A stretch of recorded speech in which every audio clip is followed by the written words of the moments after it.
여러분 반갑습니다. 어반입니다. 오늘 죗된 사람들이 세트입니다. 일단 다니엘 죗됐는데, 다니엘의 엄마라고 할 수 있는, 유진스의 엄마라고 할 수 있는 미니진도 덩달아 같이 죗돼가지고 영상을 하나 더 찍게 됐고, 그리고 결론부터 얘기하자면 여러분들이 원하는 엔딩, 그리고 제가 원하는 엔딩대로 미니진은 완전히 좀 개박살이라고 해야 되나? 일단 뭐 제가 보기엔 현재로선 그렇게 보이거든요. 그래갖고 왜 미니진이 이렇게 주옥됐는지에 대한 이야기를 한번 해보려고 합니다. 우선은 미니진 전 대표의 용산구 아파트도 가압류가 들어왔습니다. 그리고 채권자는 어도어에서 이제 손배 쪽으로 미니진의 재산을 압류를 들어가고 있는 그런 모양새가 나오고 있고, 그리고 사진에 찍힌 미니진의 모습은 딱 봐도 뭔가 굉장히 우울해 보이지. 과거 굉장히 여유있고 수행 넘치고 맞다이로 들어와 했을 때의 그런 여유는 볼 수가 없고 뭔가 좀 약간 울상인 그런 느낌이 드는데, 지금 미니지는 자기가 얼만큼 엿됐는지 이젠 알고 있을 거란 말이야. 그래가지고 아마 저런 표정이 나올 수밖에 없는 게 아니었을까라는 그런 생각이 들고, 그리고 기사 내용을 간략하게 요약해드리자면 기사는 그래요. 전 어도어 대표 소유의 미니진 용산구 아파트에 5억 원의 가압류가 걸렸거든요. 그래서 이번 가압류 결정이 난 주택은 2024년 11월 11일 가압류된 서울 마포구 연담동 다세대 주택과는 다른 주택이 또 가압류가 들어가게 됐어. 그래서 지난해 12월 23일 어도어가 미니진 전 대표를 상대로 제기한 5억 상당의 부동산 가압류 신청이 이제 인용 결정이 떨어진 거죠. 그래가지고 뭐 요거 가압류 들어가게 되면 처분 못하는 거 알고 있지. 박나래도 요거 걸렸잖아, 그지? 그래가지고 본안 소송이 끝나기 전까지 이 부동산에 대한 처분과 사용 모두가 이게 금지가 되게 돼 있는데, 이번 가압류는 어떻게 들어오게 됐냐면, 미니진 전 대표가 어도어 대표이던 시절 유진스 스타일링 업무를 담당했던 어도어 소속 스타일 디렉팅 팀장 A씨가 외부 광고주로부터 스타일링 용역비를 개인적으로 수령한 사항과 연관이 있다 하더라고. 그래서 여기에 대해서 국세청은 7억 상당의 용역비가 어도어 매출로 인식이 돼야 된다고 판단해서 어도어에 가산세를 부과를 했거든. 세금 더 내라. 근데 어도어는 여기에 대해 가지고 저거는 미니진 저 새끼가 그랬더래요. 배상 책임이 저한테 있더래요. 이렇게 주장을 했는데 법원에서 오케이 그거 타당해 이렇게 얘기를 한 겁니다. 그리고 현재 미니진 전 대표에게 연락을 하고 있지만 연락이 되고 있지 않은 그런 상태라고 하더라고. 그래서 이번 가압류 대상인 용산구 주택은 미니진 전 대표가 2019년 9월 16억 4,500만 원에 매입한 곳이라고 하더라고. 2019년에 용산에 16억에 매입한 곳이면 지금은 얼마일까 상상이 잘 안 된다. 그죠? 그래가지고 결국에는 이게 가압류가 들어왔던 거고, 마지막엔 뉴스 마무리는 지난해 12월 29일 유진스의 전 멤버 다니엘과 미니진 전 대표를 상대로 어도어가 431억 상당의 손해배상 청구 소송을 제기했다. 요걸로 끝났습니다.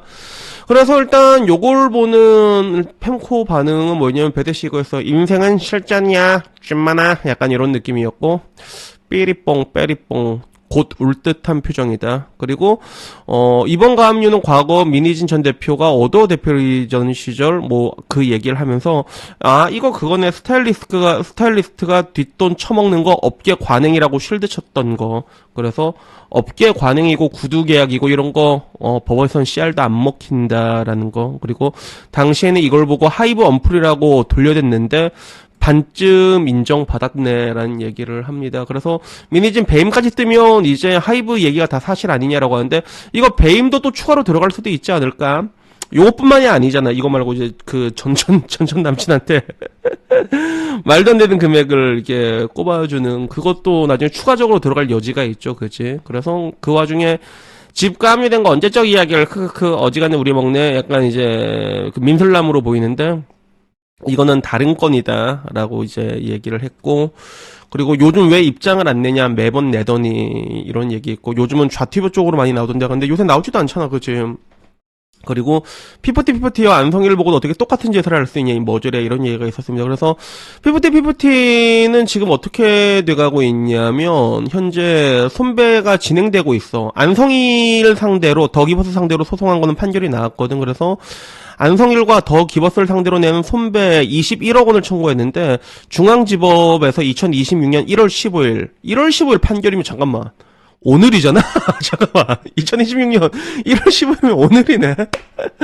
이게 21억을 손배 소송을 냈는데 4억 9,950만 원으로 5억으로 판결이 떨어졌습니다. 그래서 템퍼링 의혹 관련 소송 중 가장 유의미한 결론이 나온 소송이다. 이렇게 났고, 그리고 아직 진행 중인 나머지 3명, 세나, 아란, 시오 같은 경우는 이렇게 총 12명 상대로 130억 손배소가 진행 중인데 요건 아직 결판이 안 났다고 합니다. 그래서 안성일은 일단은 일부 송사에서 5억 정도 판결이 완료됐고, 대규모 손배소 130억은 이거는 아직 판결이 안 나는데 요것도 조금 더 감액이 될 여지가 있지 않을까, 뭐 그런 생각이 들고, 그리고 어떻게 이런 진짜 PPD 사태가 있는데도 왜 이걸 저지를 생각을 했냐, 이해가 안 된다는 댓글들이 굉장히 많았거든. 그래서 뭐 그 뒤에 댓글들을 봐도 정의구현 샷샷샷 원하는 대로 맞다이로 들어왔습니다. 아줌마. 그리고 맞다이로 들어오시라면서요. 맞다이 들어와. 크크크. 약간 뭐 이런 반응이었습니다. 그래서 결국에는 여러분들이 원하고 내가 원하는 미래는 무엇일까라고 하면 그거잖아. 그냥 미니진 다 털리는 거잖아. 그지? 그게 여러분이 원하고 내가 원하는 미래인데, 일단 이게 몇 프로 정도 되냐고 내가 챗 GPT한테 물어봤거든. 그래서 야, 유진스 사태로는 유진스의 엄마 미니진이 줄줄이 손배를 맞고 있는데 네가 보기에 벤털터리가 될 확률이 몇 프로 정도라고 보냐라고 얘기하니까 챗 GPT는 완전 벤털터리 확률은 20% 30% 정도로 보고 있다 하더라고. 존나 아프게 맞는 거랑 거짓된다는 건 급이 다르고, 손배는 뭐 결국엔 바로 파산이 아니다. 뭐 이제 손배가 많이 걸렸다고 해도 그래도 이제 그게 다 떨어지진 않는다, 이렇게 얘기를 하는 거예요. 근데 내 생각은 다른 게, 이미 이게 미니진 빈털터리로 가게 될 확률이 되게 높은 게, 일단은 그 어도에서 낸 손배 금액이 431억이잖아요. 근데 이게 제법 현실적인 금액을 냈다고 하더라고. 그래서 위약금은 우리가 6천억인가 맨 처음에 그까지도 나온다고 했잖아. 그냥 그게 아니라 손배로 나름 이제 좀 나름 이게 현실적인 금액으로 잡았다고 하더라고. 그게 431억으로 잡았는데, 근데 문제는 이 손배를 때린 사람 주체가 3명이 누구냐면 다니엘이랑 다니엘 엄마랑 미니진이 이 3명이란 말이야. 그러면 이게 어떻게 되냐면, 그 동덕시인수 때부터 제 유튜브 보신 분들 알겠지만 이런 식으로 손배가 확정이 되면 손배가 어떤 식으로 집행이 되냐면, 뭐 예를 들어 뭐 계산 편하게 이제 300억이라고 가정을 하자. 그러면 야, 너 100억씩 내, 이게 이렇게 집행되는 게 아니란 말이야. 우리는 부진정 연대 채무라는 게 얼마나 무서운지 들었지. 손해배상도 얼마나 무서운 그 비면책 채권인지도 알고 있고. 그러면 어떻게 되냐면 일단 잡힌 대로 족족 다 뺏어갑니다, 그냥. 그래서 이 431억이 예를 들어 정말로 이제 현실적인 액수로 가자면 절반 까였다고 보자. 한 200억이 나왔다 하자. 그러면 이거를 너희들을 이제 뭐 200억 나면 너희들 대충 이제 한 뭐 이제 66억씩 가져갈게, 이게 아니라 일단은 재산이 있는 애들 거부터 다 털어간단 말이야. 다 털어간단 말이야. 일단 뭐 다니엘 계좌도 털어가겠지, 그치? 다니엘 계좌도 털어가고 미니진 것도 털어가고, 그리고 미니진이 나중에 이제 풋옵션 이걸로 이긴다고 해서 한 절반 받는다고 해도 한 120억 정도 받을 수가 있잖아, 그치? 120억 정도를 받는다고 하더라도 문제는 이 손배가 예를 들어 이제 아까 말한 것처럼 지금 이게 딱 떨어지잖아. 그럼 절반이 된다고 해도 200억 그냥 보이는 걸 다 털어간단 말이야. 다 털어가고 난 다음에 그 다음에 나머지는 너희들끼리 이제 지금부터 서로 죽기로 너희들끼리 소송하라는 거야. 그래서 민지한테 다 털어가 난 다음에 왜 나한테 다 털어가 그러면 그건 나머지 2명한테 뜯어내라고, 너희들이. 그 다음에 민사로 진행해라, 이런 식이거든.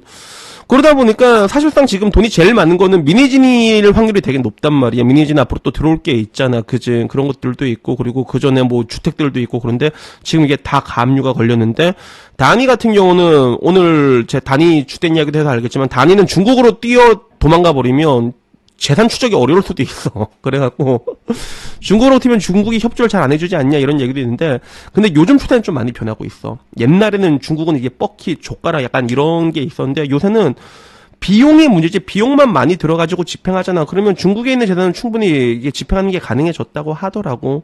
다만 좀 어려운 것 뿐이지. 그런 게 있긴 있는데, 근데 현실적으로 지금 봤을 때 손배가 이게 통과가 되잖아. 그러면 제일 맞돌이, 제1손이 맞돌이가 누구냐면 미니진이 맞돌이 집이 될 수밖에 없단 말이야. 다 털린다는 거지, 일단 다 털어가고 나머지는 네가 이제 뭐 다니엘한테 뜯어내거나 해라, 이러면 이제 정말로 이제 뉴진스의 어머니라고 했던 그 미니진과 그리고 그런 뭔가 강성노조의 최정점에 있는 다니엘이 이제 서로 이제 지금부터 서로 죽여라, 이게 되는 거지, 이게. 이거 말고도 그 뒤에 들어올 게 더 있잖아. 추가적으로 배임이 더 걸릴 수가 있어, 미니진 같은 경우는. 그리고 그게 문제가 아니라, 문제는 뭐냐면 사람이 언제 가장 힘드냐면 앞으로가 막막할 때가. 그런데 미니진이 만약에 여기서 다 털리고 나면 무엇으로 제기를 할 수 있냐는 거지. 미니진이 능력이 있다는 건 나는 인정하거든. 근데 일단 뭔가 총알이 있어야지 뭔가를 만들어서 또 그걸 띄우든 할 거 아니야. 그럴 게 없다는 거지. 그렇다고 또 지금처럼 이제 다른 데 들어갈 수 있을 것 같지도 않고. 맞잖아. 방시혁이 그렇게 퐁퐁처럼 이제 그렇게 대우를 해줬는데도 방시혁 그렇게 통수를 때린 여자를 누가 일을 시키겠냐는 거지. 그래서 사실상 제가 보기엔 이거 뭐 미니진 이 정도면 이제 거의 뭐 개박살 난 게 아닌가 뭐 그런 생각이 듭니다.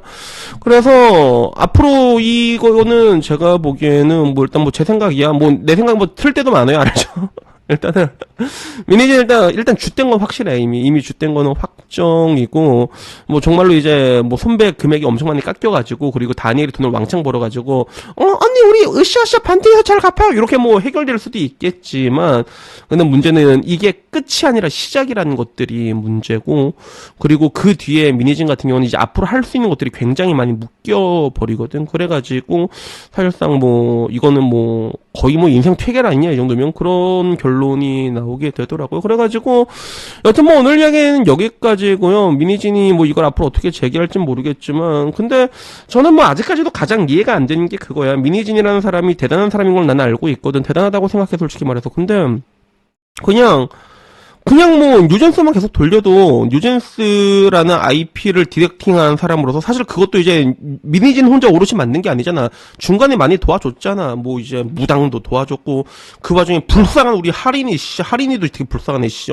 그런 사람도 생기고 그리고 뭐 여러 가지 일들이 있는데 근데 결국엔 그 성공의 파이란 파이는 미니진이 그대로 다 먹을 수 있었고 그리고 풋옵션도 그렇게 되면 또 돈이 얼만큼 올라가.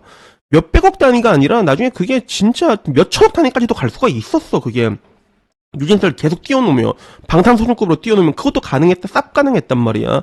근데 그런 거 다 박살내고 지금 이제 이 사단까지 나갔고 완전히 이제 재산 차압당하는 것만 그렇게 남아있는 이 상황을 보게 되면서 도대체 왜 그랬을까 난 아직도 궁금하긴 한데 근데 뭐 나 같은 범부가 어떻게 그 사람의 마음을 알겠어. 그렇지. 그 사람만의 뭔가가 있었겠지. 다만 하나 확실한 건 우리가 이해할 수 있는 영역의 문제는 아니었던 게 아니었을까 뭐 그런 생각이 모두 들었던 것 같습니다. 그래서 여튼간에 뭐 오늘 이야기는요 여기까지고요. 안 그래도 얼마 전에 제가 또 그 얘기를 들어서 술 먹다가 자기는 이게 내가 이렇게 어바님 유튜브에 했던 어떤 분인데 어떤 분이 저한테 내가 유튜브에 했던 얘기 중에서 그 얘기를 되게 좋아한다는 거야.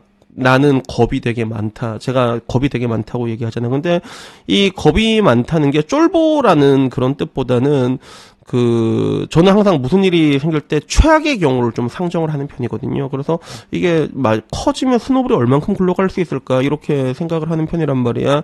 그래서 내가 얘기하잖아. 해운대에서 되게 이쁜 여자가 내 스타일이라고 술 마시자고 했을 때 이거 최악의 경우 이거 꽃뱀인데 물론 아니었을 수도 있겠지. 그 진실은 언덕남의 생각 모르는 건데, 근데 우리가 조금 이렇게 조심해가지고 나쁠 건 없다는 거지. 그리고 특히나 요즘 같은 시대에는 더더욱더 다 조심을 해야 되는 것 같습니다. 뭘 제일 조심해야 되는지는 알지? 알지? 그래가지고 여튼간에 오늘 이야기 여기까지고요. 다음에 조금 더 재밌는 이야기로 찾아뵙도록 하겠습니다. 이상입니다. 감사합니다. 땡큐.